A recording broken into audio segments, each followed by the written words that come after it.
welcome. Very nice to see you again.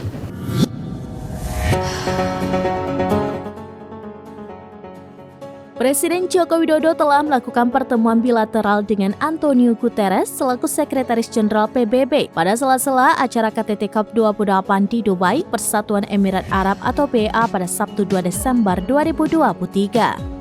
Dalam pertemuan tersebut, Presiden menyatakan komitmen Indonesia untuk terus mendukung PBB dalam menjalankan fungsi dan perannya.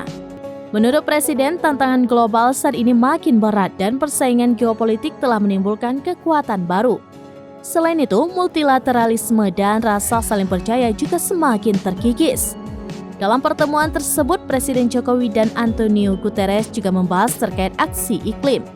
Presiden Jokowi memaparkan sejumlah langkah kuat dan nyata yang dilakukan pemerintah Indonesia dalam mengatasi perubahan iklim.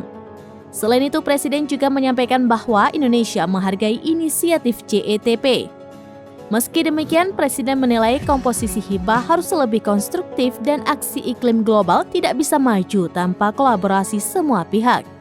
Sedangkan terkait situasi di Gaza, Presiden Jokowi kembali menegaskan bahwa Indonesia mengutuk keras kekejaman Israel termasuk serangan ke fasilitas sipil. Indonesia juga mendukung dilakukannya investigasi melalui mekanisme internasional terkait pelanggaran Israel di Gaza. Indonesia turut menyambut ras saat ini.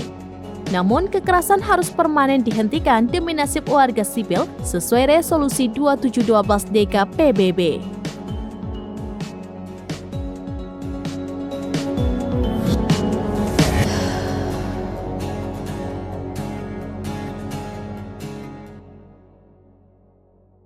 Download Tribun X sekarang, menghadirkan lokal menjadi Indonesia.